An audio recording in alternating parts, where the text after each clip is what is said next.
বিসমিল্লাহির রহমানির রহিম। Hello guys, আপনারা কেমন আছেন? আসসালামু আলাইকুম। আশা করি ভালোই আছেন। আল্লাহর দোয়ায় আমিও আপনাদের দোয়ায় ভালো আছি। আপনাদের আজকে আমি দেখাবো ডিম দিয়ে আলু ভাজি করা। সঙ্গেই থাকুন। এই যে এখন আমি তেল ঢেলে দিব, দিয়ে ডিম ঢেলে দিব।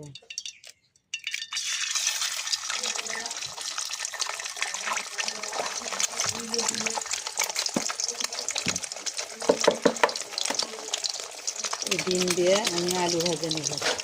এভাবে আলু ভাজলে ছোটো বাচ্চারা খেতে পারে। কীভাবে ভাজতে সঙ্গে থাকে। তো লবণ ছিটে দিলাম, দিয়ে ভেজে নেব। আমার ভাজা হয়ে গেছে, এখন ঢেলে দিব।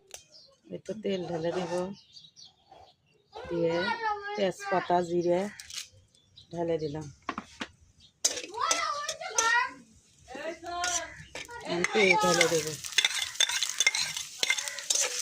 ভেজে নিব এখন লবণ দিয়ে। এই যে হলুদ দিয়ে দিলাম, তারপরে গুঁড়ো মরিচ দিয়ে ভাজবো, কেননা কাঁচা মরিচ ছোটো বাচ্চাদের খেতে সমস্যা হয়, ওই জন্য গুঁড়ো মরিচ দিয়ে দিব। রসুন বাটা আদা বাটা দিয়ে দিলাম, তো আলু ভেজে ঢেলে দিলাম।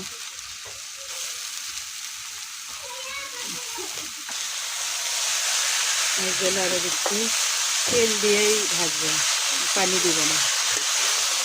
আমার আলু ভাজি এরকম করে হচ্ছে, হয়নি এখনও, ভাজবো আরও। কীরকম কালার হয়েছে বলবেন। এই তো আমার আলু ভাজা, এখন আমি ডিম দিব ঢেলে। এভাবে ডিম দিয়ে ভাজলে অনেক লোক খেতেও পারে, আবার বাচ্চারাও খুব পছন্দ করে। তা না হলে তো খালি আলু ভাজি দিয়ে ভাত খেতে চায় না। এভাবে ভাজে একদিন খাইয়ে দেখেন, খুব মজা লাগে। তো এখনও ভাজা হয়নি, আরও ভাজবো। এই যে আমার আলু ভাজাটা হয়ে গেছে, ডিমগুলো মাছের ডিমের মতো বোঝা বোঝা লাগতেছে, বুঝছেন। এখন আমি নামিয়ে নিব।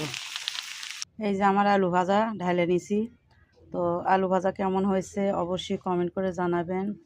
আপনারা ভালো থাকবেন, সুস্থ থাকবেন, দোয়া করি, আমার জন্য দোয়া করবেন। তো ভালো থাকেন, সাপোর্ট করবেন অবশ্যই। আসসালামু আলাইকুম, খোদা হাফেজ।